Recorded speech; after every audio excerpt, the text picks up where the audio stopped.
Audio Jungle.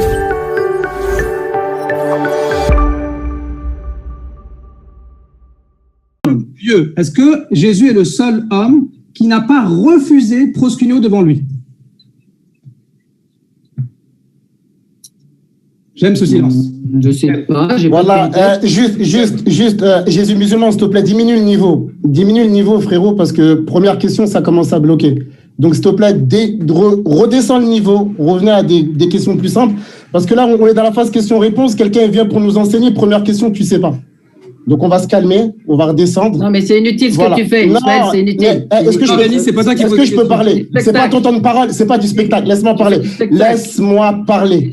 Laisse-moi parler. Laisse-moi parler. Moi, je me suis tué comme... Mais, moi, j'ai rien dit, voilà. Mais installe-toi dans ta chaise.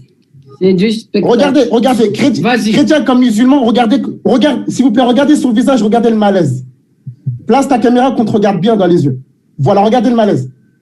Ouais, j'aimerais bien te regarder dans les yeux. Mais est-ce que tu peux... Mais bon, c'est pas grave. Moi, tu m'as vu dans les yeux, moi. Tu sais très bien, tu me connais. Donc, arrête de faire genre. Ismaël. Donc, non, attends. Je l'ai mis en muet 2 secondes. Parle pas de me regarder dans les yeux alors que... Excuse-moi, juste, on va essayer de rester dans le respect et pas dans la moquerie de la petite cour d'école. Donc, Ismaël, je t'ai juste mis en muet, j'ai mis votre chrono en pause, donc t'inquiète pas, je suis pas en train de vous prendre votre temps. Mais allez, on reste dans le mode de vous poser des questions, Rémi répond, si Rémi a l'air d'être mal à l'aise, et ben tout le monde le verra. La différence avec vous, c'est que lui, sa caméra, on la voit, on la partage sur YouTube en ce moment. Donc maintenant, je t'invite, voilà. Merci. Donc, juste, je termine, je reviens sur ça. Juste pour vous dire quelque chose. C'est que moi, Rémi me connaît, je me suis aligné sur ce qu'il a fait. C'est tout. Donc, acceptez les règles du débat. Il y a une question qui a été posée. Notez que Rémi ne sait pas Jésus musulman, je t'écoute. Merci. Donc, je repose ma question à Rémi. Tu as dit dans ta vidéo, divinité de Jésus, 1h11. Jésus accepte proskuneo. Il ne refuse pas comme Pierre. Il ne refuse pas comme l'ange. C'est un juif, il connaît le monothéisme. Comment Jésus a-t-il pu accepter proskuneo? Question, est-ce que d'autres hommes pieux, en dehors de Jésus, ont reçu proskuneo, oui ou non? Alors, dans le Nouveau Testament ou dans l'Ancien Testament? Dans toute la Bible. Tu nous as dit que toute la Bible est inspirée tout à l'heure. Ah, d'accord. Non, parce que ma démonstration, elle était dans le Nouveau Testament. Ouais, mais l'Ancien Testament, ça existe. Et c'est pas de... La question que je te pose, c'est oui ou non, c'est tout. Ah non, mais justement. Dans le Nouveau Testament, je ne me rappelle pas. Dans l'Ancien Testament, oui. Ah, merci. Donc, ça veut dire que quelqu'un qui reçoit proskuneo sans refuser, ça ne prouve pas qu'il est Dieu. Ça ne prouve pas qu'il est adoré. Pas du tout. Merci. Pas du tout. Merci. Donc, c'est pas toi, du tout. C'est toi qui viens. Non, mais je peux répondre ou pas? Est-ce que je peux répondre? Est-ce que cette question, je peux répondre ou pas? Tu répondras après. D'accord, merci. Donc là, Rémi vient de reconnaître que proskuneo, il a 2 sens. 1, le sens de l'adoration quand c'est pour Dieu. 2, rendre hommage à un homme pieux comme Jésus et comme d'autres prophètes. Je te donne un exemple cadeau. 2 Rois, chapitre 2, au verset 15. 2 Rois, chapitre 2, verset 15. Reste avec nous. Les fils des prophètes, ayant vu l'esprit d'Élie sur Élisée, ils allèrent à sa rencontre et se prosternèrent contre terre devant lui. Le texte est en hébreu. La traduction de la Septante, traduction grecque de la Bible, ils ont mis proskuneo ici. Merci, tu viens de dire qu'Élisée est Dieu. Est-ce qu'Élisée est Dieu? Est-ce qu'il est Dieu, Élisée? Non, mais très bien. Mais tu vas glisser avec ça, c'est pas grave. Non, pas du tout. Tu vas glisser avec ça, tu le sais en plus. Tu vas glisser avec ça, c'est pas grave. Élisée est-il Dieu? Vas-y, tu as fait ta démonstration. Attends, on va parler de ça. Est-ce qu'il y a encore du temps? Ou pas? Il reste 30 secondes là. Ok, merci. Donc ce soir, on a vu que Rémi ne savait pas que d'autres personnes ont reçu proskuneo. Peut-être parce qu'il ne savait pas qu'il y avait... Oui. Peut-être parce qu'il ne se fie pas de la traduction des Grecs de l'Ancien Testament. Peut-être qu'il ne connaissait pas ou il considère que ce n'est pas authentique. D'ailleurs, on pourra en parler après. Des prophètes ont reçu proskuneo. Élisée a reçu des prosternations, ça ne fait pas de lui Dieu. David a reçu des prosternations, ça ne fait pas de lui Dieu. Samuel a reçu des prosternations, ça ne fait pas de lui Dieu. Il y a d'autres qui ont reçu, ils n'ont rien dit. Selon ton argument que tu as dit dans ta vidéo, ils sont tous Dieu. Bon, merci. Donc si tu refuses, tu arrêtes la vidéo. Merci. Merci beaucoup. Merci beaucoup. Rémi maintenant. Alors, tous les grammairiens, tous les historiens savent qu'entre effectivement les Septante et le Nouveau Testament, il y a eu littérairement un très grand glissement du mot proskuneo, on le sait. Hein, la zizanie, ça veut dire le bazar, mais il y a 100 ans, c'était une herbe, et ça, on le sait très, très bien. Et ça, on pourrait faire 1000 exemples. Et ce qu'il y a, c'est qu'effectivement, il y a 62 occurrences de proskuneo dans le Nouveau Testament, dans 54 versets, et on n'a pas un seul pour un homme. Et à chaque fois que vous lisez la Bible, vous n'avez pas le droit de faire un saut de 400 ans, tu vois, d'écriture comme ça, et de dire, ah, mais ça, c'est le contexte. Le contexte, il est nouveau, et Jésus, il te le dit, le contexte. Tu n'adoreras, proskuneo, que Dieu seul. Pierre, il dit, il faut pas l'adorer. Et l'ange, il dit, il faut pas l'adorer, adore Dieu. Parce que le mot proskuneo, justement, il a changé dans le temps et il devient dans le Nouveau Testament uniquement l'adoration. Et ça, vous le savez très bien, mais vous faire croire que. C'est pour ça qu'il n'y a pas dans le Nouveau Testament. Or, vous êtes obligé de partir 1500 ans avant, dans une traduction grecque d'avant, de très, très ancienne, mais qui n'est pas le sens littéraire. Jésus donne une définition qui concerne le Nouveau Testament. Et c'est pour ça qu'il n'y a pas d'adoration d'homme dans le Nouveau Testament, sauf un roi dans une parabole qui est Dieu. Et puis après, les autres fois où c'est un homme, il faut surtout pas le faire. Et Jésus lui-même, il dit qu'il faut pas le faire. Merci. Rémi. Donc lui, par contre, une question, s'il te plaît. Voilà. Donc Jésus, par contre, lui, il a été adoré proskuneo tout le temps. Mais ça, c'est pas grave. Vous pouvez mentir sur la grammaire. Moi, je sais. Alors, on continue. Est-ce que tu as vu? Non, c'est pas n'importe quoi. C'est le travail des grammairiens. Tu vois, t'as le droit de dire que c'est n'importe quoi. T'as le droit de dire qu'il y a 100 ans, la zizanie, ça voulait dire comme aujourd'hui. T'as le droit de le dire, mais c'est faux. Tu as juste rejeté 3 quarts de la Bible, c'est tout. Tu as rejeté 3 quarts de la Bible, c'est pas grave. C'est ta Pas du tout, pas du tout. J'ai rejeté ta très mauvaise grammaire. Très, très mauvaise. Très mauvaise, très nulle. On continue. As-tu vu dans la Bible où Jésus dit... pardon, excuse-moi, c'est pas la bonne question. Est-ce que tu as un verset qui dit dans la Bible que tout a été créé par le Fils? Alors, il y a des versets, il y a Colossiens 1,16, Hébreux 1,2 et 1 Corinthiens 8,6 auxquels tu peux faire allusion. Oui, c'est indiqué, bien sûr. Merci. Super. Ok, donc tout a été créé par le Fils? Alors, de quelle création tu parles? Bien sûr, de quelle création tu parles? Est-ce que tout a été créé par le Fils dans ces versets? Tout. Oui, mais de quelle création tu parles dans ces versets? Il faut faire attention avec les paroles de Paul, Rémi. Tout, ça veut dire tout. Tout. Et tout. Non. Jésus n'a pas le titre de créateur. Est-ce que tout? Jésus ne crée pas dans la Bible, Rémi. Ok, ça marche. Non, mais il n'y a pas de problème. Alors, du coup, dans Hébreux 1,8, puisque tu dis Hébreux 1,8, donc le Fils, il a créé quoi dans Hébreux 1,8? Alors, on va aller dans Hébreux 1,8. Je kiffe. En fait, je te donne juste une recommandation. Mais je sais, moi aussi, je kiffe. Mais moi, je veux. Non, mais tu vas pas aller. Il faut que tu me répondes. Ok. Il a créé quoi? Le Fils, il a fait quoi dans Hébreux 1,8? Alors, il a créé quoi? Hébreux 1,8, ça parle pas de création déjà. Il faut que tu connaisses son texte. Eh oui. Vas-y. Le verset dit, il dit au Fils, ton trône, ô Dieu, est éternel. Et le verset d'après dit, ô Dieu, ton Dieu. Donc Jésus, c'est un Dieu qui est un Dieu au-dessus de lui. Excuse-moi. C'est parce que je suis dans Hébreux 1,8 et j'ai fait la mauvaise référence où je parle de, par le Fils, Dieu a créé tout l'univers, c'est Hébreux 1, 2, 3. Okay, excuse-moi. Hébreux 1,8, c'est autre chose. Ok, ça marche. Alors ici, selon toi, c'est la création. C'est ça, c'est que tout a été créé, le monde a été créé par Jésus. C'est ça que tu dis? C'est pas moi qui dis, moi je lis, moi. D'accord. Donc le mot créé ici, c'est la vraie création. Hein. C'est ça que tu dis? Alors, Hébreux 1, tac, on va lire le verset, ça va être plus simple. Autrefois, Dieu a parlé à nos ancêtres à maintes reprises et de plusieurs manières par les prophètes, mais maintenant, à la fin des temps, il nous a parlé par son Fils. C'est par lui que Dieu a créé tout l'univers et c'est à lui qu'il a destiné la propriété de toutes choses. Comment est-ce que tu comprends, toi? Alors, justement, je sais poser la question, est-ce qu'on parle Non, c'est moi qui pose des questions. Réponds comment tu comprends. Ok, ça marche. Ce passage-là prouve que Jésus est une créature. Voilà ce que je dis. Qu'il est créé. D'accord. C'est bien? C'est ça ta réponse? Ah oui, bien sûr. D'accord, ok. Ça me suffit. Ok. L'Éternel des armées, dans Jérémie 11, 22, il dit, il y a écrit dans Jérémie 11, 22, l'Éternel des armées est un juste juge qui sonde les reins et les cœurs. Ok? Est-ce qu'il y a un autre être dans le Nouveau Testament qui sonde les reins et les cœurs dans la Bible? Alors, tu as cité l'Ancien Testament, il y a déjà dans l'Ancien Testament. À part Apocalypse 2, 23, il y a d'autres aussi. On connaît tes passages, Rémi. Ok. Alors, on arrive à la fin des 5 minutes. La question, c'est qui d'autre sonde les reins et les cœurs dans la Bible, s'il te plaît? T'inquiète pas, on a le temps de débattre de l'omniscience de Jésus. On va prouver ce soir à tout le monde que Jésus ne connaît pas tout. D'accord? Jésus, on l'aime bien, c'est un prophète, mais il n'est pas Dieu. Alors, Rémi, en tant qu'homme, il ne connaît pas tout. Ça, on le sait déjà, nous. En tant que ce que tu veux, Jésus, c'est simple. Nous, on adore Allah Azza wa Jal Allah, c'est qui? C'est celui qui soumet sans être soumis. Alors que vous adorez Dieu qui sera Là, je redémarre le chrono pour toi, Ayman, hein, d'accord? Merci beaucoup. Alors, Hébreux 1, 2. Mais c'est pas des passages à citer. Vas-y. Il ne faut pas citer ces passages-là. Puisque toi, tu comprends ici la création littéralement. D'accord? Alors que ici, c'est pas littéral. Il ne parle pas de la création littérale, on pourra l'expliquer après. Mais on va jouer le jeu. Tu dis que Dieu a créé par Jésus. Mais le même Hébreu, Rémi, est-ce que tu peux nous lire Hébreux 3, 2, s'il te plaît? Hébreux 3, 2. Ouais. Parce que Hébreux 1, 2, mais il faut comprendre le texte de Hébreux, c'est quoi? Ah oui. Ok. Là, mais je suis content que tu me fasses un cours. Je voulais m'inscrire, justement. C'est gratuit. En effet, Dieu l'avait désigné pour cette fonction. Il lui a été fidèle, tout comme Moïse, dont il est écrit qu'il lui fut fidèle. Merci, Allez, vas-y. merci.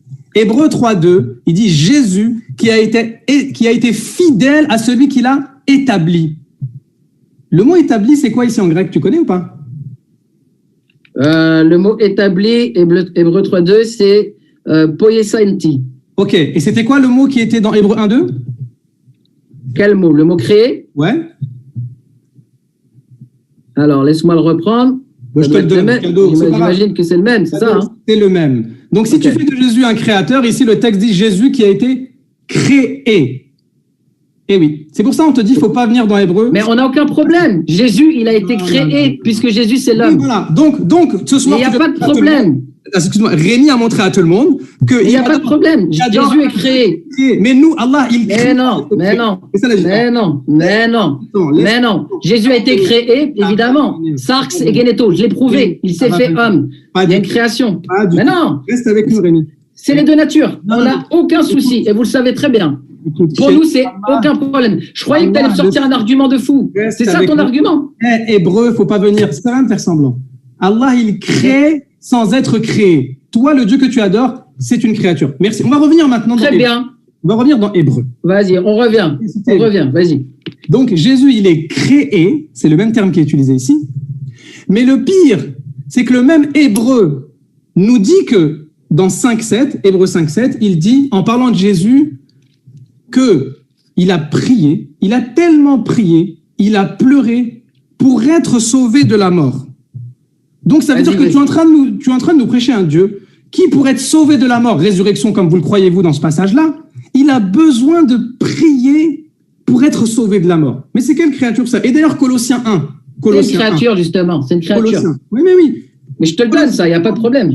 Colossiens 1.15 nous dit que Jésus, c'est le premier-né de toute la création. C'est donc une créature. Oui. Catastrophique ce que tu fais. Catastrophique. Merci. Ah non. N'utilise pas ces versets si tu les maîtrises pas, frère. Colossiens, on peut rester jusqu'à demain. Là, tu vas pas de problème.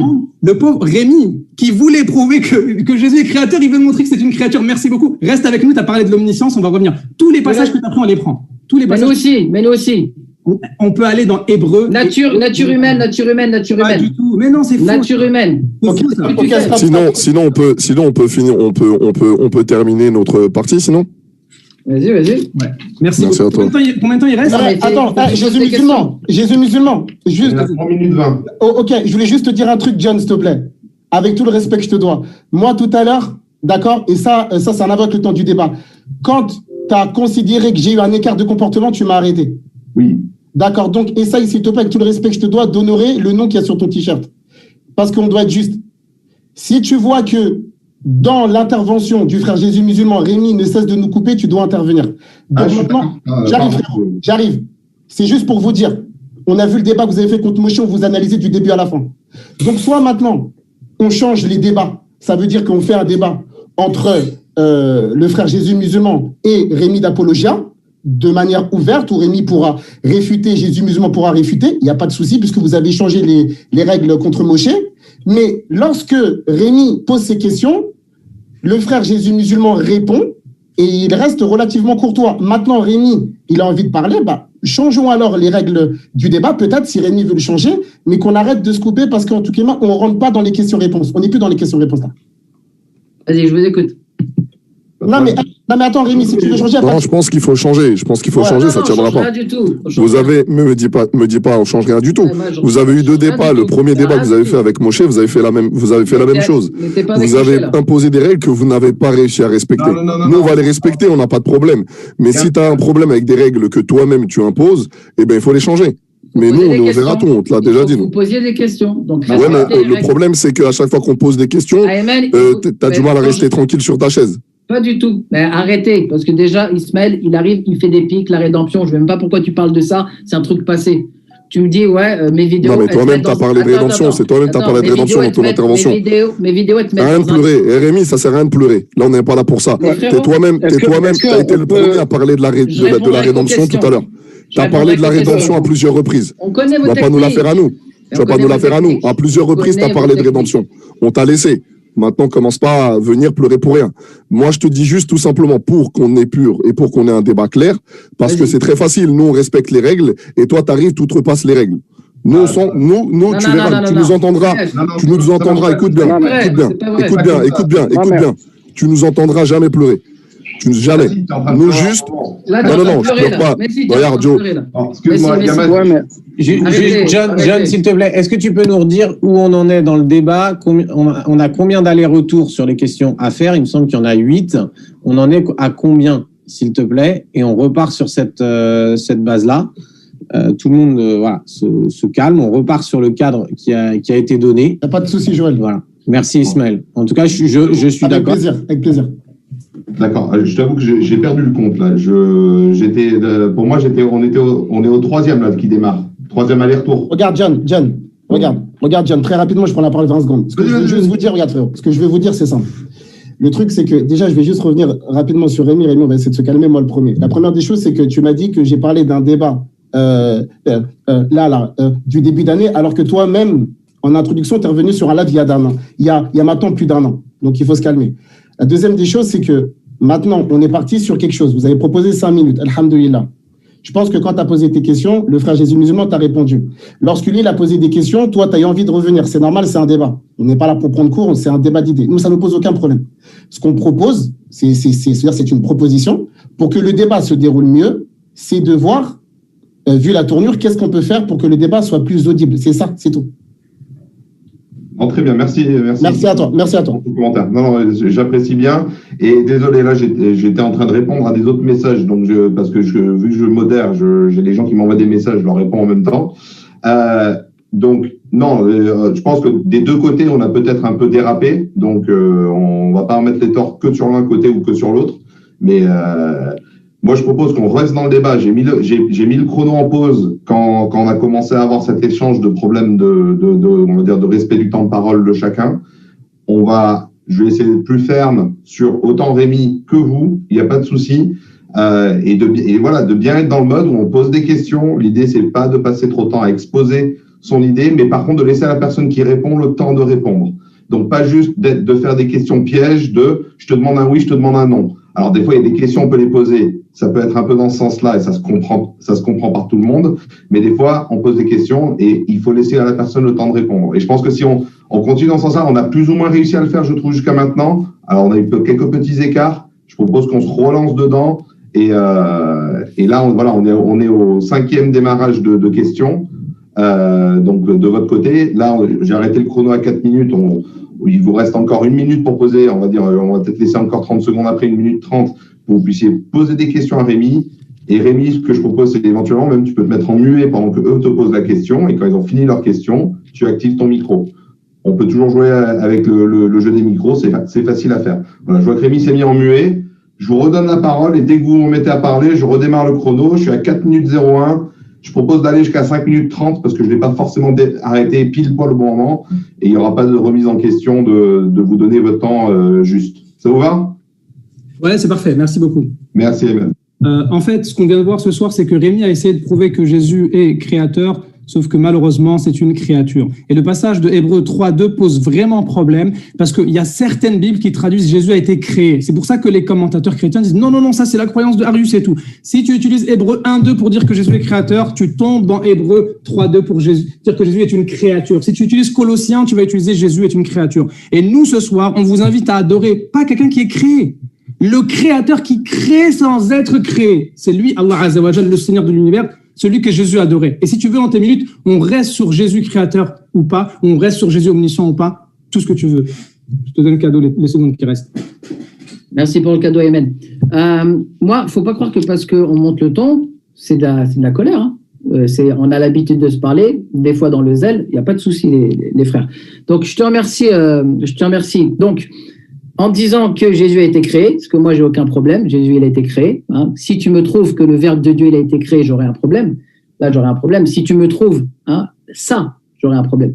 Mais si tu me dis que Jésus, il a été créé, bah oui, parce que le Verbe de Dieu, il est dans la chair, il n'est pas dans la chair, puis le Verbe de Dieu, il est dans la chair. Et quand cette chair est faite, il y a création. Donc, c'est pas un problème. Donc, du coup, on peut continuer, puisque tu me dis que Hébreux 1, 2, ça va être une catastrophe pour moi. Donc là, tu me dis toi-même qu'ici, il est parlé donc d'une vraie création. Si Jésus, il a été vraiment créé, alors là, celui qui crée maintenant, il crée vraiment, et il crée les cieux et la terre. Il crée toutes choses, on va dire. Donc, comment peux-tu m'expliquer ici que Jésus, le Fils, ici, il a créé toutes choses, s'il te plaît? Ok, alors pour ça, je vais m'appuyer sur Colossiens, justement, qui explique mieux. D'accord? Tu veux que je t'explique ou pas? Non, dans ce verset, s'il te plaît. Dans quoi? Ah, tu as peur d'aller dans Colossiens? Ok, il n'y a pas de souci. Non, mais pas peur, je veux que tu répondes à la question. Là, c'est crâne, c'est pas grave. Oui. Ayman, tu peux juste dire entre nous, excuse-moi, frère, je t'ai appelé par ton prénom. C'est pas grave, il n'y a pas de souci. Non, mais juste, viens, on arrête les petites piques et tout, tu as peur et tout. Frère, si je suis là, vous savez très bien, j'ai pas peur de vous. Si j'ai débattu avec vous chez vous, c'est que j'ai pas peur de vous.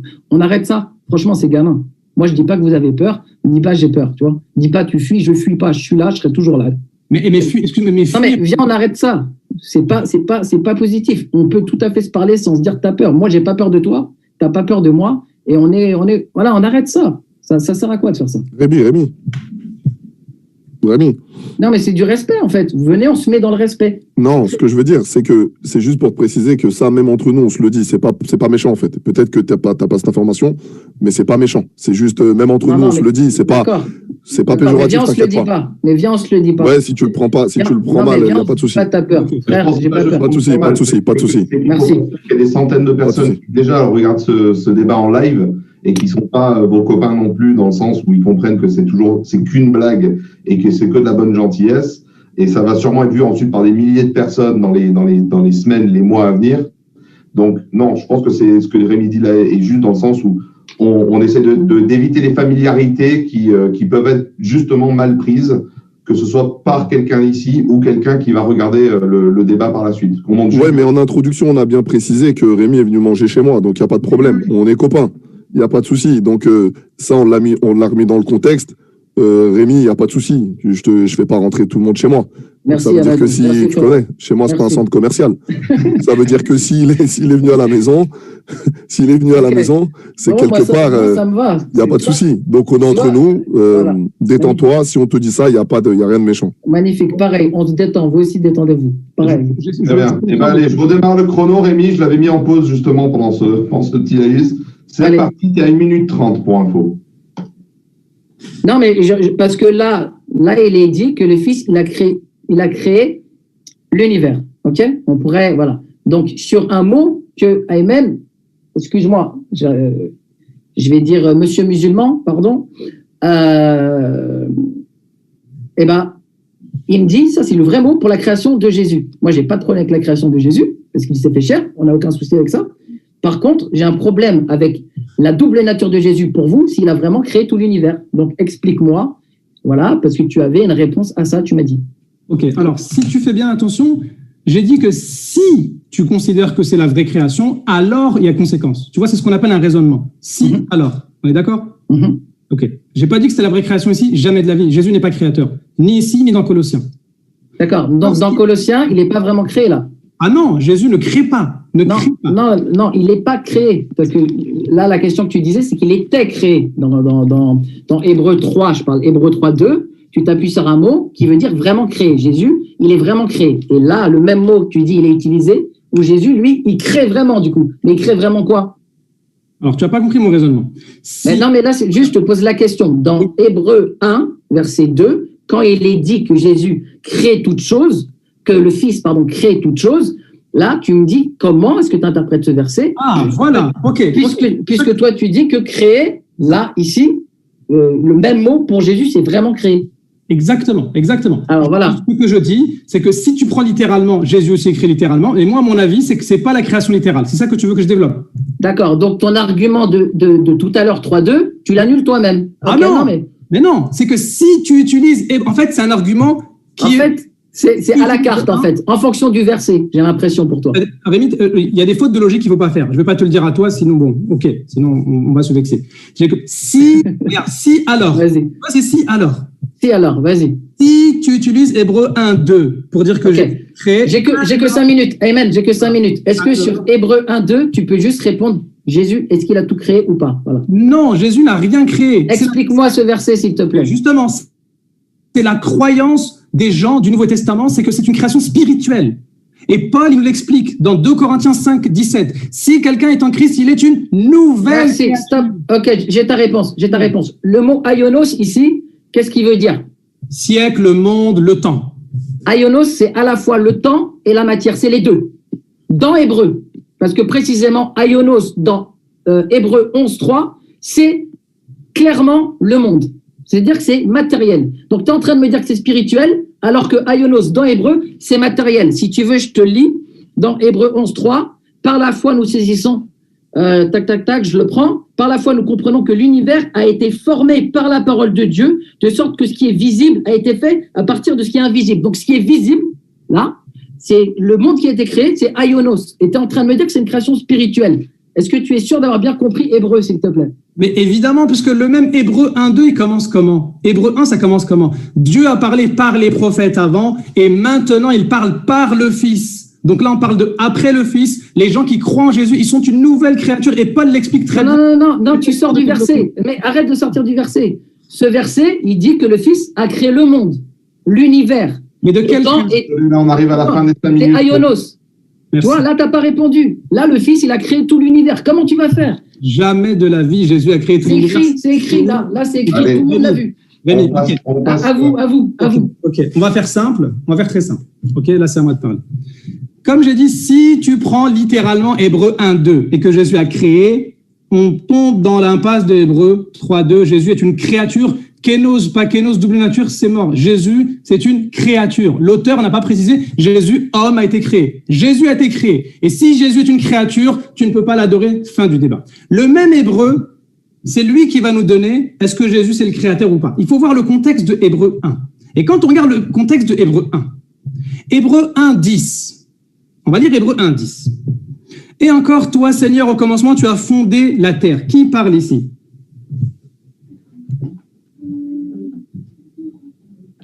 Question.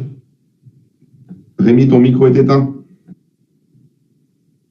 Pardon. Ça, c'est un psaume qui parle. On est Ok, d'accord? non. Dans le texte, ici, il y a marqué qui parle à qui? Non, mais c'est une citation d'un psaume ou pas? Oui, lequel? D'accord. Ça doit être psaume 45 par là. Non, pas du tout. Psaume 110? 102. 102, voilà. Psaume 102. Donc, c'est un psaume de David. Ouais. Qui parle dans ce psaume? David. D'accord. Donc, quand il y a marqué toi, Seigneur, tu as au commencement, c'est qui parle à qui? David parle au Seigneur, c'est pas ça? Faut que je reprenne le psaume. David parle au Seigneur. Ben, c'est pour ça qu'il faut bien voir Hébreu. Il faut bien. En fait, tu peux pas citer Hébreu. Tu vas où? Moi, je réponds à tes questions. Mais oui, mais tu peux pas maîtriser. Tu peux pas citer Hébreu 1:2 sans maîtriser Hébreu 1:10 parce que ça parle de la création là. Non, Hébreu 1:2 c'est avant Hébreu 1:10. Mais vas-y, continue. Justement, là on parle de création. Il y a marqué toi, Seigneur, au commencement tu as fondé la terre. Dans Hébreu, dans le livre de Hébreu, cette parole qui s'adresse à qui? Toi, tu as. Qui parle à qui selon Hébreu 1? Non, mais pas selon Hébreu 1. C'est la citation d'un psaume. Donc, c'est le psalmiste qui est cité et qui parle à Dieu. C'est ça le sens. Regarde, ok, verset 8. Il dit au Fils. Donc là, c'est Dieu qui parle à propos du Fils. On est d'accord? Non. Comment ça? Non, attends, excuse-moi. D'accord, donc le Fils, c'est pas Jésus alors. Donc, regarde, mais j'ai compris. En fait, toi, tu crois qu'il n'y a que deux personnes, le Fils et Dieu. Mais parce que tu connais pas Hébreu 1:10, justement. C'est toi qui étudies pas assez. Ok. Tu oublies un interlocuteur, le psalmiste qui est cité. C'est ça ton problème. Justement, la question, regarde, Rémi, je pense. Là, tu fais un problème d'exégèse. Et tu l'avais déjà fait à l'époque avec Zacharias, quand vous avez fait. Et le problème, c'est que vous n'avez pas révisé. Votre problème, c'est qu'il y a trois personnes. Il y a le psalmiste, le Fils et Dieu. Et donc, tu fais une erreur.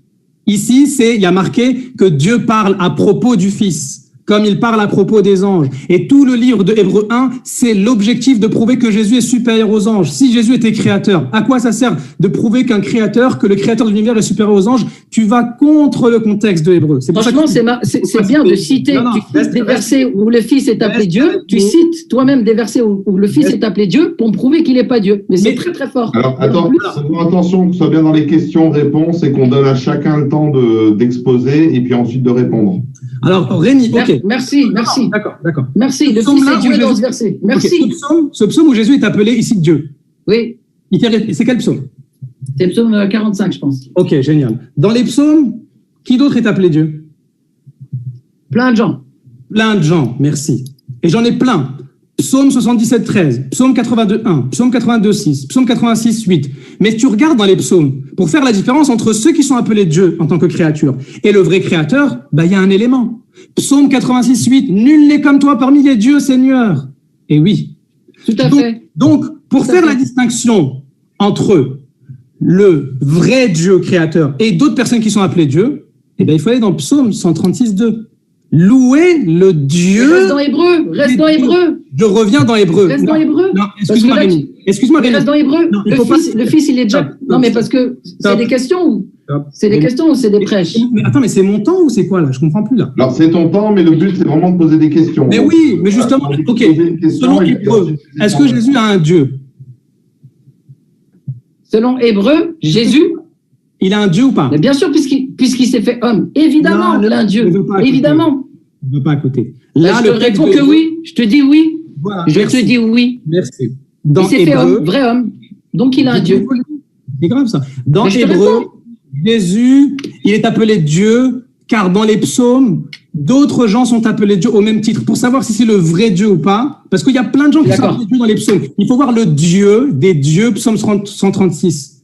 Et Jésus, je suis d'accord avec toi. Verset, il nous montre que Jésus, c'est pas le Dieu des dieux, mais il est Dieu comme d'autres. Parce qu'il y a marqué, oh Dieu, ton Dieu. Mais c'est quoi ça? Hébreu 1:9, Jésus, il a un Dieu. Et nous, ce soir, on vous invite à adorer le Dieu des dieux. Pas quelqu'un qui est appelé Dieu en tant que créature qui est créée. Et justement, ici, Jésus. Merci beaucoup. On arrive à la fin des 5 minutes. Donc, on repasse le micro à Rémi. OK. On va rester là tout de suite dans Hébreu 1:2 parce que tu n'as pas répondu. Peut-être les gens l'ont pas vu, mais moi j'ai vu. Donc, ici, le Fils, il crée toutes choses, et il crée les mondes. Comment tu t'en sors avec ça? Le problème de Rémi, c'est que tu me dis le vrai critère, c'est je sais pas quoi. Le vrai critère, il est là déjà. Tu isoles. Donc, je t'attends. Tu isoles le texte. Le contexte, comme je viens de te le montrer, c'est qu'il y a Dieu. Il y a des gens qui sont appelés Dieu. Plein de gens sont appelés Dieu. Mais il y a le Dieu. Il n'y a pas le mot Dieu là. Non, mais excuse-moi, je te pose une question simple, tu repars. Dans Hébreu 1:2, le Fils a créé toutes choses, ok? Et il a créé l'univers. Et c'est un univers physique, on le voit dans Hébreu 11:3. Comment tu fais maintenant? Sans me parler de Dieu, là, il n'y a pas marqué Dieu, il y a marqué le Fils. Le Fils, il a créé l'univers. S'il est créateur, il est créateur. Il faut juste que tu dises, ici, le Fils, il est créateur. Tu vois? Et petit à petit, tu rentres avec nous dans la vraie foi. C'est ce que tu es en train de faire, Rémi? Tu es en train de prendre un texte sorti de son contexte. Pas du tout, je te demande de me l'expliquer. Explique-le-moi. Là, tu tombes dans l'arianisme. Tu sais, c'est quoi l'arianisme? Pour toi, Jésus, c'est un grand Dieu, mais il est créé, il a un Dieu au-dessus de lui. Jamais de la vie. Jamais de la... Starfullah, ce que tu dis. Starfullah, avoir une question et une réponse, si possible. Mais oui, ce que j'explique à Rémi, c'est que tu peux pas isoler un verset. Il faut prendre tout le chapitre où Jésus a un Dieu au-dessus de lui. Et si Jésus, il crée ici... Donc, c'est mon temps de question. T'as fini? Ok. Je te repose la question. Dans Hébreu 1:2, le Fils a créé le monde entier. Comment tu t'en sors avec ça?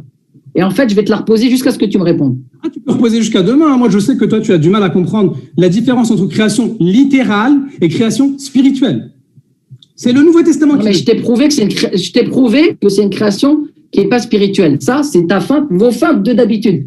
Vous partez sur la gauche. Sauf que le texte de Hébreu, il te recale. Il te recale par justement le même mot aionos dans Hébreu 11:3. Et il te dit que c'est l'invisible. Donc Dieu qui a créé le visible. Donc, ce qu'on voit, tu vois. Tu sais pourquoi tu te trompes? C'est ça le problème, c'est que là, c'est faux. Parce que le même mot qui est utilisé. c'est faux. Oui, le même mot qui est utilisé. Regarde, ta technique à toi. Regarde ta technique. Vas-y. Le même mot qui est utilisé pour Colossiens 1 créature, c'est le même que 2 Corinthiens 5, 17. Il est une nouvelle créature. Et pourtant, là, c'est pas littéral. Donc, c'est le même mot. Frère, tu réponds pas. Mais c'est toi qui réponds pas. Le Fils crée toute chose. Non, c'est mon temps de question. Le Fils, il a créé le monde. C'est écrit, tu vois. Et plus, tu peux pas après me dire, parce que l'Épître aux Hébreux, c'est l'Épître aux Hébreux, avec l'auteur de l'Épître aux Hébreux, et il écrit pour le monde physique. Et là, c'est le Fils qui crée. Frère, le Fils, il est créateur, parce qu'il est la parole éternelle de Dieu, qui est en Dieu, comme le dit Jean, où il est dit que par la parole, Dieu a créé toute chose, et que rien n'a été créé sans elle. Il y a une exacte similarité entre le logos de Dieu qui crée toute chose, et le Fils qui crée toute chose. Et en fait, donc, le Fils, c'est la parole c'est le Fils. C'est une évidence. D'accord. Rémi, passe à une question, s'il te plaît, ou éventuellement, si on bloque sur celle-là. Non, mais attends, il veut pas répondre. Il veut pas répondre parce qu'il est bloqué. Là, il est bloqué, il veut pas répondre. Il va me dire Dieu, mais moi, je du modérateur, c'est de voir s'il y a un blocage dans une question. Je pose le chrono. C'est de pouvoir passer à la prochaine question si voilà. Bloqué sur Hébreu 1. Non, il n'y a pas de blocage. Il répond, seulement la réponse ne lui satisfait pas. C'est pas la même chose. Voilà, bah d'accord. Ne dis pas il n'y a pas de réponse. Il y a une réponse, la réponse ne le satisfait pas. Exactement. Ouais, bah d'accord. On va dire ça. Je suis d'accord. On va passer à autre chose parce que moi, autant que les gens voient. Donc ici, moi, je note pour moi, en tout cas, ce que j'ai compris, c'est qu'il reste créateur. Une autre question, y a-t-il dans le texte de la Bible quelqu'un d'autre que Dieu qui sonde les reins et les cœurs? Tu m'as dit que j'allais glisser sur ça, que ça allait être la chute pour moi. Donc je te demande, qui sonde les reins et les cœurs dans l'Ancien Testament? Première question, qui sonde les reins et les cœurs dans l'Ancien Testament, s'il te plaît? Question simple, réponse simple. S'il te plaît. Alors, il y en a 3, tu préfères lequel? Vas-y, dis-moi. Ok. Qu'est-ce que ça veut dire sonder les cœurs? Voir ce qu'il y a dans le cœur de quelqu'un, c'est ça? Qui, dans l'Ancien Testament, écoute-moi, l'expression exacte, hein, je te parle pas je dis l'expression exacte. Moi l'Éternel, je sonde les reins et les cœurs, toute l'expression. Qui d'autre dit je sonde les reins et les cœurs dans l'Ancien Testament que l'Éternel, s'il te plaît? Je viens de te dire, quel est le sens de sonder les cœurs et les reins? Puisqu'il y a d'autres qui l'ont fait. Mais oui, mais c'est ça. Toi, tu veux les paroles littérales. Oui, c'est ce que je te demande, c'est ma question. Okay. Donc, si tu peux répondre à ma question, ce serait bien. Regarde, écoute bien ma réponse. Littéralement, c'est précis, c'est littéral, justement. Qui sont les reins et les cœurs dans l'Ancien Testament? Qui, s'il te plaît? Écoute bien s'il te plaît. Il n'y a que Dieu qui sonde les cœurs sans qu'on lui donne ce pouvoir. Il l'a de lui-même. Ça va? Parce qu'il y a des gens qui ont sondé les cœurs dans la Bible, en dehors de... Non. Ah oui, bien sûr. C'est très bien, je connais de ça. Mais là, en fait, moi, je te pose une question très simple. Qui, dans l'Ancien Testament, quelle est la seule personne dans l'Ancien Testament qui sonde les reins et les cœurs selon cette expression? Est-ce que tu peux me répondre, s'il te plaît? C'est l'Éternel. Il n'y a que Dieu qui sonde les cœurs de lui. Merci. Bien sûr. Qui, dans le Nouveau... Merci. Non, mais là, ça tourne un peu... Rémi. Non. C'est ma deuxième... Ça tourne un peu n'importe quoi. En fait, toi, tu n'acceptes que les réponses que toi, tu veux. C'est un QCM? Pas du tout. Non, je demande qu'il réponde à mes questions. Qu'il te donne et le sens qu'il donne aux réponses. Toi, tu prends le sens qui t'intéresse. C'est pas un QCM. Laisse-le répondre. Non, je demande le sens littéral. Non. Il t'a répondu de ce qu'il comprend de ce sens-là et de ce texte-là. Parce que quand nous, on va faire la même chose, tu vas nous dire, vous voulez que ça sorte de sa bouche, ça se fait pas comme ça.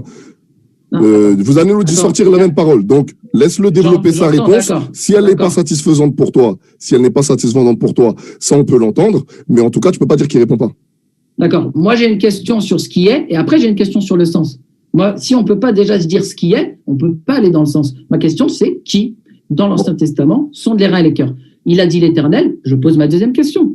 Qui, dans le Nouveau Testament... J'ai arrêté le chrono parce qu'on a fini les... Eh ben, à vous alors. Donc si tu as envie de revenir dessus, après tu peux. Mais là, on passe le micro au collectif. Ok, merci beaucoup. Alors, vous voyez la technique de Rémi, elle est complètement fausse. Il nous dit, il y a marqué Dieu sonde les reins et les cœurs, et ensuite il va trouver dans Apocalypse 2:23 où c'est écrit que Jésus sonde les reins et les cœurs. Mais le problème, c'est que Apocalypse, c'est encore le même problème avec Rémi. Il faut prendre tout le chapitre pour comprendre le contexte. Jésus lui-même, qu'est-ce qu'il dit? En fait, dès le début d'Apocalypse, il y a marqué « révélation que Dieu a donnée à Jésus ». Donc, Jésus n'est pas omniscient. Jésus enseigne, mais il est enseigné. Alors que pour nous, Allah Azza wa Jal, il enseigne sans être enseigné. Le Apocalypse 2:23 auquel veut aller Rémi, il y a marqué toutes les églises, les 7 églises du début d'Apocalypse, il y a d'autres églises qui ne sont pas citées, connaîtront que je suis celui qui sonde les reins et les cœurs et je vous rendrai à chacun selon ses œuvres. Mais le verset 23, il y a marqué quoi? Il les pètera avec une verge de fer, comme on brise les vases d'argile, ainsi que moi-même j'en ai reçu le pouvoir de mon Père. Tout ce que Jésus fait, ça vient pas de lui. Jésus fait rien de lui-même. Maintenant, tu aimes bien jouer sur les mots. Ok, tu aimes bien jouer sur les mots. D'accord? Il nous dit, il n'y a que Dieu. On va voir après qu'il y a d'autres. Mais je vais faire le même jeu que toi. Qui est saint selon le Nouveau Testament? Question que je te pose.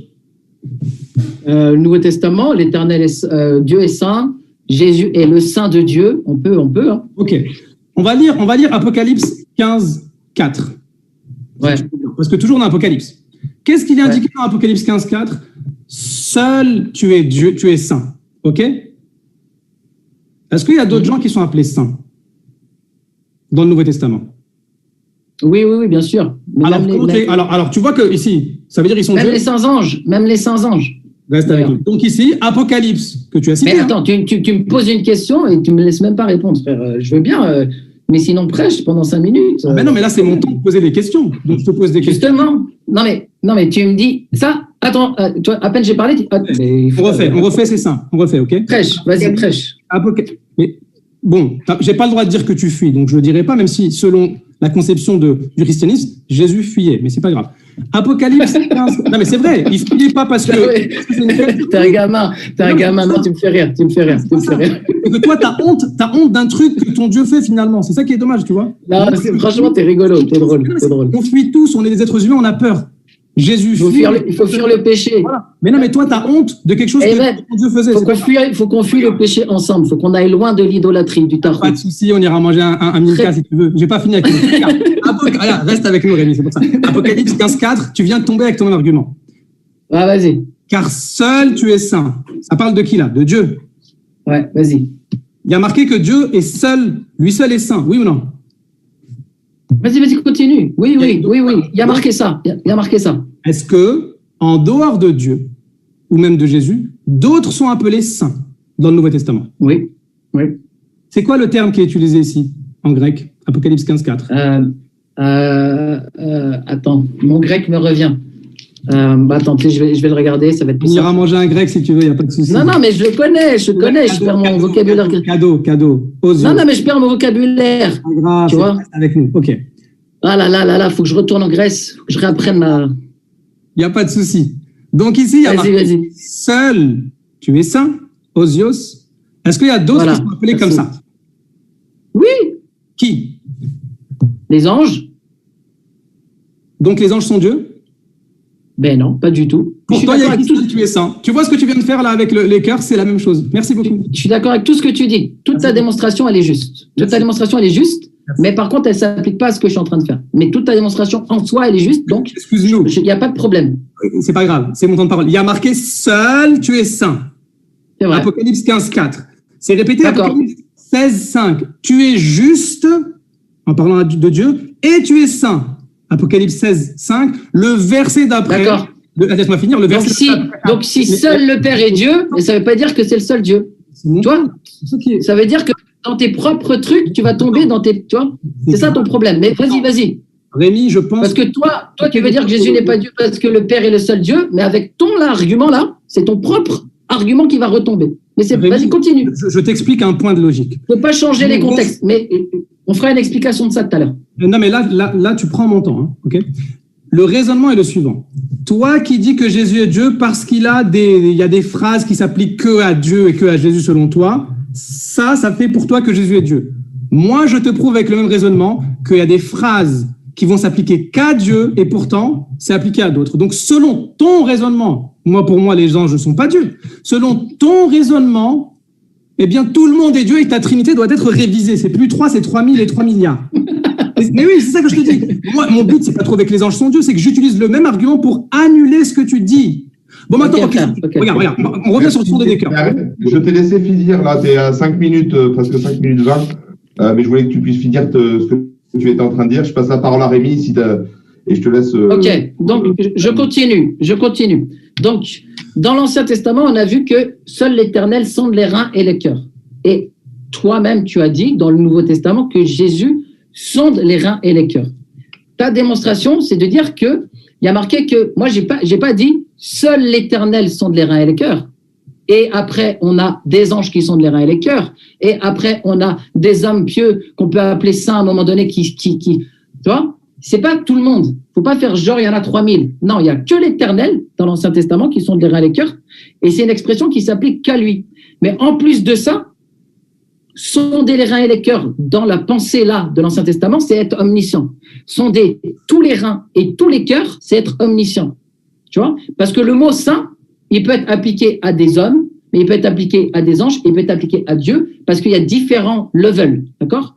Sonder aussi, ça peut être appliqué à l'homme. Mais sonder les reins et les cœurs, l'expression, c'est un peu comme dans le Coran quand Allah il dit qu'il connaît le contenu des poitrines. C'est la même logique. Et ben là, il y a que l'Éternel dans l'Ancien Testament et Jésus dans le Nouveau Testament. Pour nous, c'est clairement une preuve de son omniscience. Justement, c'est le level que tu n'as pas compris. Tu as dit, il y a marqué seul Dieu est saint, mais tu dis c'est un level au-dessus.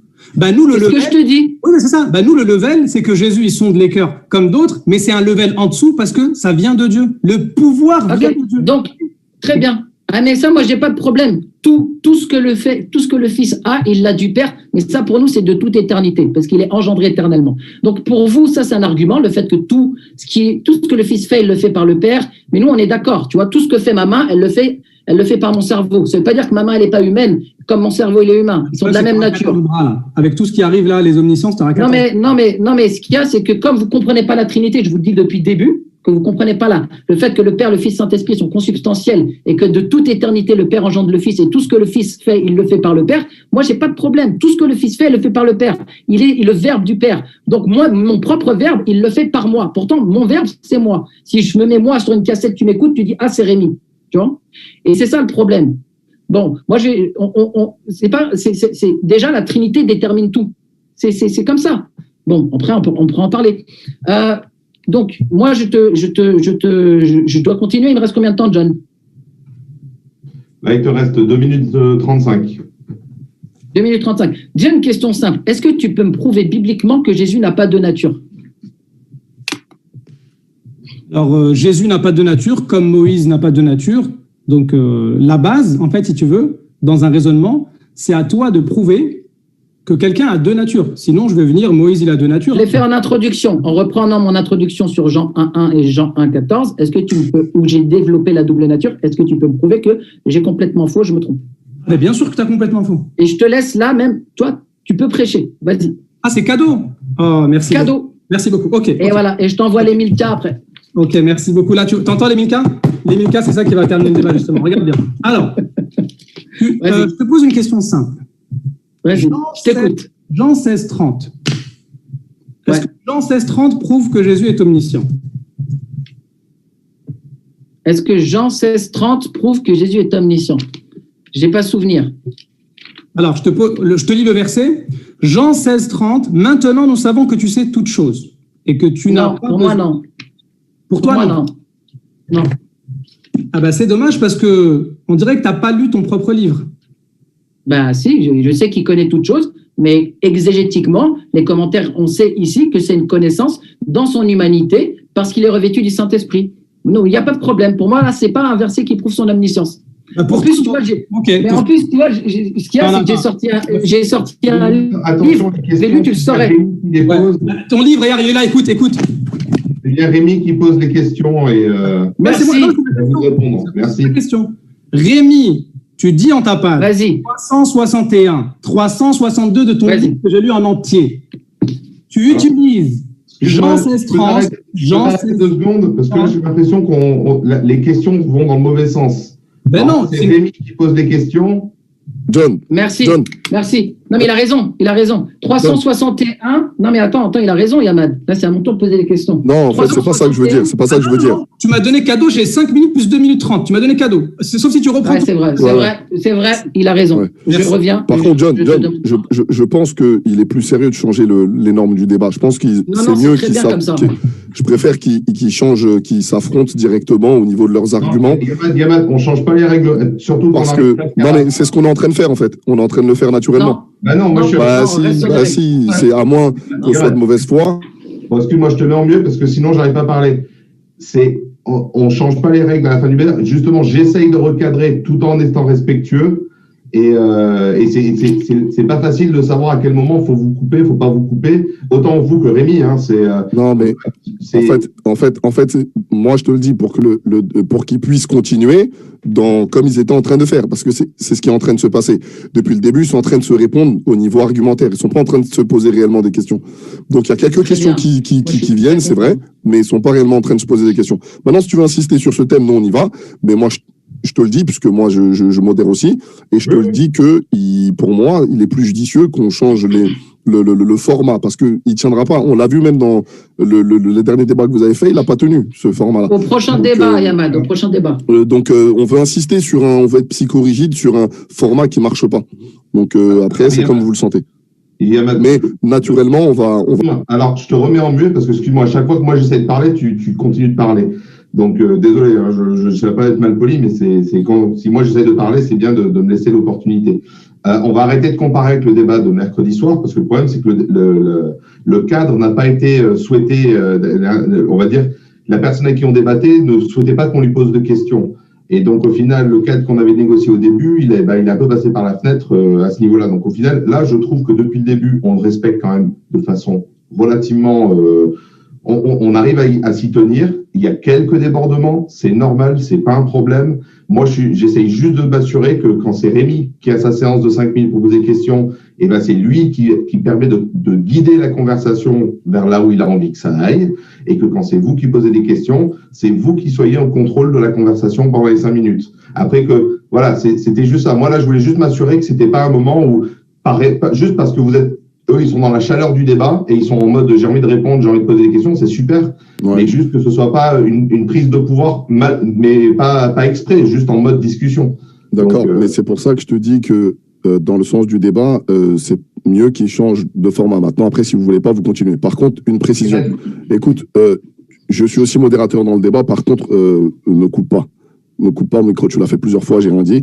Mais je suis là aussi pour modérer, pour co-modérer avec toi, c'est ce qu'on avait prévu. C'est pas pour que tu me coupes quand je suis en train d'exprimer un truc. Je suis juste en train de modérer le débat, je suis pas dans le débat, comme toi, je suppose. Je suis en train d'expliquer comment le débat, je suis en train de voir comment il est en train de passer, et je te dis que, pour moi, c'est mieux que le format change. Par contre, c'est pas pour que tu me coupes au nez. Je suis pas un débatteur, hein. Je suis pas là pour débattre avec eux. Je suis pas dans le débat. Je suis là comme toi pour que ça se passe bien. Vu comment j'analyse, pour moi, ça doit évoluer. Maintenant, si tu veux pas, d'un commun accord, on continue. Mais par contre, ne coupe pas. D'accord. Bon, écoute, quand je te dis que je te coupe, c'est parce que justement, quand moi j'essaie de parler, tu ne t'arrêtes pas de parler. Mais bon, c'est pas grave. Il reste 2 allers-retours de 5 minutes. Donc là, on est à 4 minutes 30. Rémi, il lui reste 30 secondes. Et après, normalement, c'est 2 allers-retours de 5 minutes.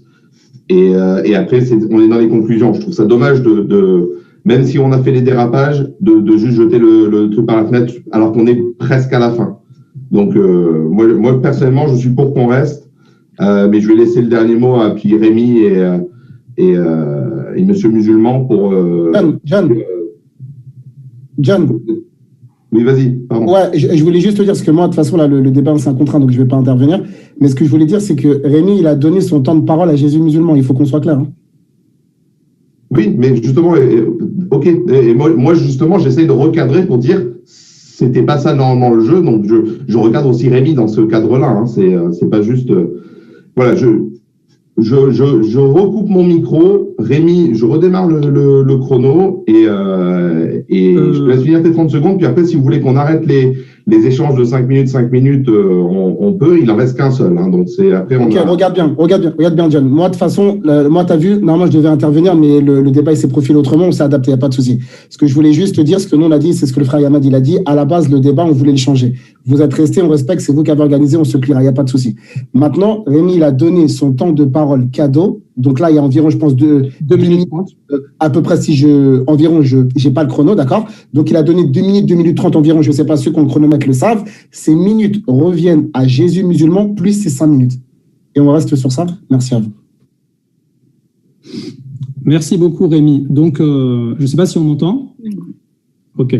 Je reviens sur ce que je t'ai dit parce que ma question, elle était importante. Tu vois, Jean 16, 30, tu me dis que ça ne prouve pas que Jésus est omniscient.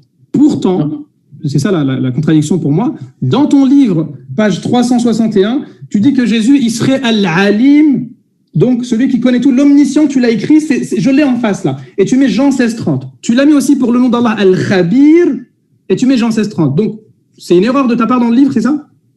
Oui, alors justement, par rapport à ça, on a déjà vu avec mon éditeur, parce que, je te remercie, mais tu verras par exemple, non mais parce que ton livre, là tu as raison, par exemple, tu vas voir dans Allah, Apocalypse 1:20 dans la case, la dernière. Ouais, il y a pas mal de petites coquilles. Voilà, il y a des coquilles. Donc, pourquoi Jean 16:30? Parce qu'il était au départ dans si tu veux, quand j'ai fait mon livre, dans mon sujet du livre, Jean 16:30, il est mentionné. Mais si tu vas dans le livre et que tu parles de Jean 16:30 dans le livre, c'est pour ça que tu as dit que tu l'as lu en entier, tu vois que je dis que Jean 16:30, dans le livre précisément, il est pas attribué à Dieu comme omniscient, justement. Et comme on a travaillé par section du livre et qu'après on a j'ai réintégré dans le tableau des 99 noms de Dieu dans le Coran, et après on regarde si Jésus a les mêmes noms et attributs, et ben là, tu vois, ça s'est retrouvé dans la section. Mais ça, on l'a noté, et en fait, c'est parce que ça fait partie de la section. Mais il faut regarder le développement dans le livre, parce que je dis non dans le livre. Ça marche. Ok, mais maintenant, je vais voir s'il y a peut-être une autre erreur. Tu cites que Jésus est omniscient, tu cites Marc 2:8. Tu confirmes ou pas? Vas-y. Tu sais, il y avait des centaines de... Vas-y, on va regarder. Okay. C'est possible que j'ai fait une erreur dans mon livre. Hein. C'est très possible. Peut-être c'est une autre erreur pour prouver que Jésus n'est pas omniscient, c'est pas grave. Alors, non, mais parce que dans cette section, les versets qui étaient utilisés dans la section de l'omniscience dans le livre se retrouvent dans la case. D'accord. Donc, les versets que tu utilises pour prouver que Jésus est Dieu avec les noms d'Allah, il faut revoir quoi. C'est ça qu'il faut revoir. Ok. Marc 2:8. Attends. Je reprends. Jésus disait, ayant aussitôt connu par son esprit ce qu'il pensait au-dedans d'eux. Voilà. Donc là, si tu veux, on prend dans le livre ce que je dis vraiment. Non, Jésus est omniscient ou pas selon toi ici? Non, pour moi, l'omniscience, je le prouve avec Apocalypse 2:23, parce que quand il est incarné, Jésus, quand il est incarné dans Marc et dans les deux versets, la connaissance là qu'il a, c'est la connaissance que lui confère l'Esprit Saint. Tu vois, c'est des paroles de connaissance, selon moi, selon mon interprétation. Après, il y a des débats de théologiens sur ce qu'on appelle les œuvres théandriques, qui sont à la fois théos, c'est-à-dire divine, et à la fois andros, homme. Il y a des débats, mais selon moi, là, c'est selon la connaissance que l'Esprit Saint lui donne en tant qu'homme revêtu de l'Esprit. Ok, voilà. Donc Jésus n'est pas omniscient ici, ça me va, c'est très bien. C'était important. Voilà. J'ai vu que tu voulais essayer de prouver que Jésus avait les 99 noms, mais finalement, il y a des erreurs à revoir. Hein, voilà. Non, parce que Apocalypse 2:23, il reste dans la case. Ah non, pas Apocalypse du tout. 2:23. Ok. Allons dans Apocalypse 2:23. Jésus, moi juste quelques secondes. Alors là, vous avez fait 3 minutes durant lequel, là, donc si j'ai bien compris, là, on renchaîne sur les 5 minutes, c'est ça? Oui, voilà. C'est ça. Donc je voulais juste annoncer, c'est le dernier échange, 5 minutes. Voilà, c'était tout. Je vous redonne la parole. Donc là, c'est moi, puis lui, c'est ça? Et après, c'est conclusion? C'est ça. Ok, très bien. Alors, Apocalypse 2:23. Quel était le miracle impressionnant de Jésus ici? Sonder dans les cœurs, c'est-à-dire, qu'est-ce qu'il a fait? Tu peux nous expliquer? Il a fait exactement ce que l'Éternel l'a fait. C'est-à-dire, il a fait quoi? Il a regardé ce qu'il y avait dans le cœur des gens, c'est ça? Ouais, il est omniscient et connaît toutes les pensées et les consciences. Le cœur. Ni à droite, ni à gauche. Juste, il connaissait ce qu'il y avait dans le cœur des gens. C'est ça que je voulais savoir, moi. Voilà. C'est lui qui sonde les reins et les cœurs, là, mais selon l'expression consacrée à l'Éternel, qui parle de son omniscience. Il faut être très précis. Et justement, il faut être très précis, et c'est là que tu vas voir que le level de Jésus, c'est pas celui de l'Éternel, loin de là. Je vais vous montrer quelqu'un qui a fait plus que Jésus dans l'omniscience. Accrochez-vous bien. Jésus, ce qu'il a fait ici, selon ce passage-là, déjà, il le fait pas de lui-même, parce que le même chapitre, au verset 27, il dit qu'il a reçu le pouvoir de juger de Dieu. Apocalypse 1:1, la révélation, Jésus l'a reçu de Dieu. Donc, Jésus, c'est pas un truc qu'il fait de lui-même, il le donne. Attends, non, ma question, elle arrive. Justement. Vas-y. Jésus, ici, il connaissait ce qu'il y avait dans le cœur des gens. Ok, c'est un miracle qu'il lui a attribué, on n'a pas de problème avec ça. Est-ce qu'il y a des gens dans l'Ancien Testament qui ont fait plus que ça? Tu sais, les paroles de connaissance de l'Esprit Saint, il y en a plein. Il y a des gens qui ont arrêté la course du soleil par la puissance de l'Éternel. Donc, on est d'accord avec ça. Justement, merci. Donc là, tu essaies de nous prouver que Jésus est Dieu. On a vu que ça ne marchait pas avec toi seul, tu es saint. Bon, on ne va pas revenir sur ça. Jésus, il a regardé ce qu'il y avait dans les cœurs des gens. Mais il y a quelqu'un dans la Bible, et si Jésus il est Dieu parce qu'il a fait ça, eh bien, il y en a qui sont encore plus forts. Élisée, c'est le premier exemple que je vais donner, mais je ne vais pas développer celui-là. Samuel a fait aussi ça, sonder les cœurs, il l'a fait, même si ce n'est pas indiqué texto, mais sonder les cœurs, c'est le sens. Il a regardé, mais il y a plus. Daniel, on va lire Daniel 2, 30, et là, Daniel, il est plus fort même. C'est un miracle qui est encore plus fort. Daniel 2, 30, qu'est-ce qu'il est indiqué dans Daniel 2, 30? Si ce secret m'a été révélé, ce n'est point qu'il y a en moi une sagesse supérieure à celle de tous les êtres vivants, il est modeste, mais c'est afin que l'explication soit donnée au roi et que tu connaisses les pensées de ton cœur. Quel était le problème avec le cœur du roi ici, tu sais? Dans le cœur de Daniel, oui, dans les prophéties de Daniel. Tu es dans Daniel 2 ou Daniel 10? Le roi. Là, Daniel s'adresse à un roi. Quel était le problème de son cœur ici? Quel était son problème à ce roi? Dis-moi. Bah, je te pose la question. Tu dois connaître les Écritures. Non. Oui, non. Je connais. Voilà. Rafraîchis-moi la mémoire. Non, parce que tu dois avoir le Saint-Esprit, tu dois connaître mieux que moi, je pense, c'est ton texte. Quel était le pourquoi mais je suis pas omniscient, je suis pas Dieu. Je suis pas Jésus, je ne sonde pas les reins des cœurs. Tu vois, c'était naturel, t'es pas Dieu, tu l'as dit, exactement. Tu vois, c'est la même chose. Non, pas allez, vas-y, continue. Là, je réponds. J'attends Quel était le problème qu'il y avait dans le cœur de ce roi, dans Daniel 2? Il a eu des rêves, c'est ça? Et il ne savait pas comment les trouver, ok? Merci. Le roi ici, il a fait un rêve. Donc, Daniel devait interpréter ce rêve. Mais le gros problème, c'est quoi? C'est que ce roi, quand il a fait son rêve, déjà il cherchait l'explication, mais paf, le rêve a disparu. Ça veut dire que le roi, il connaissait même pas son rêve. Il va voir les gens, on lui dit, bon, il y a quelqu'un qui s'appelle Daniel, il va réussir. Donc le travail de Daniel ici, il est encore plus impressionnant que celui de regarder dans les cœurs. Même si pour nous, il n'y a pas de problème, on sait que tout vient de Dieu. Il n'y a pas de problème. Daniel, il a fait quoi? Il a fait quoi? Daniel, il n'a pas seulement sondé le cœur de ce roi, il lui a fait retrouver ce qui n'était plus dans son cœur. Je te défie, est-ce que Jésus a fait ça? Non, mais sans problème. Moi, j'ai aucun problème. Merci. Jésus, merci. Je réponds ou pas, du coup? Ah oui, vas-y, réponds. Trouve-moi où Jésus, il a fait ça. Frère, il n'y a pas de problème. Jésus, il a créé tout l'univers, on l'a vu. Non, on a vu que c'était pas bon, ça, tout à l'heure. Tu reviens encore dessus. Non, mais tout le monde sait là. Ne lâche pas avec ça. Laisse-moi finir. Tu vois? Non. Je réponds pas. Là, le modérateur, il peut... Soit tu me donnes le verset tout de suite. Je te laisse parler alors? Je peux répondre ou pas? Bien sûr, tu réponds à ma question. Est-ce que je peux répondre? Il reste 45 secondes pour répondre. Voilà, en fait, c'est... Bon, il a pas... Non, mais je réponds ou pas? Du coup, en fait, tu poses des questions. Cite-moi le verset qui parle de ça. Pourquoi tu veux pas que je réponde? Parce que tu vas prendre tout le temps. Mais qu'est-ce qui t'intrigue? Réponds, vas-y, réponds. Trouve-nous quelqu'un qui a fait comme Daniel, je te défie, tu trouves pas. Non, mais moi, j'ai pas de problème. Ah oui. Tu vois, je peux tout par celui qui me fortifie. Si Dieu, il te fait faire un truc, c'est parfait, c'est génial. Là, la question... Il est supérieur ici. Je peux répondre ou pas? Parce que sinon, ça sert à rien. Réponds, mais avec des versets, pas avec des... tu me coupes parce que tu sais qu'il reste 45 secondes. Je vais rajouter 30 secondes. T'as 5 minutes, là. Je déclore la question. Mais j'ai pas 5 minutes. Mais 5 minutes, c'est pour te poser des questions. Tu vois, tu poses des questions. Dans ce cas-là, pourquoi tu prends mon temps, alors? Laisse-moi. J'ai déjà donné... je t'ai donné 5 minutes. Tu m'as donné 5 minutes. On va revenir sur ton œuvre de charité. Tu donnes, mais c'est pour me blâmer après. Je comprends plus, là. D'accord, ok. Vas-y, John. Vas-y. Soit on passe, soit je réponds. Ok. Écoute bien. J'ai arrêté le chrono. Si ça vous va... Jésus musulman, Rémi répond et après tu merci. Moi, merci.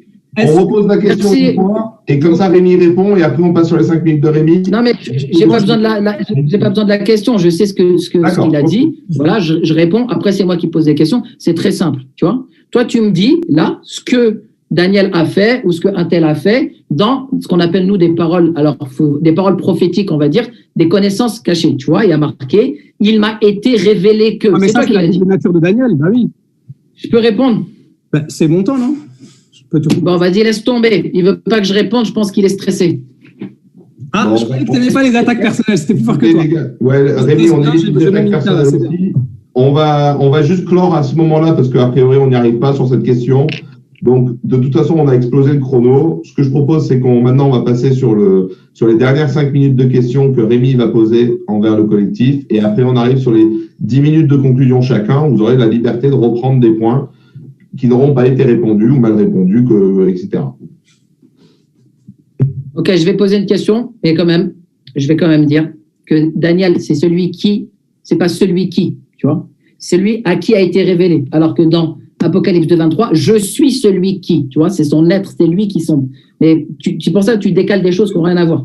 Bon, c'est pas grave. Alors, une question que j'ai pour toi, y a-t-il un verset dans la Bible où un apôtre de Jésus dit à Jésus, mon Seigneur et mon Dieu? Non, ça n'existe nulle part. D'accord. Donc, bah oui, laisse-moi manger les 1004 tranquillement. Tes versets, tu les inventes. Tu connais pas trop ta Bible, toi. Ça n'existe nulle part. Jean 20, 28, ça n'existe. Tu comprends mal les choses. Tu arrives même à le citer. Il n'existe tellement pas que tu le cites. Les cours sont gratuits. Daniel.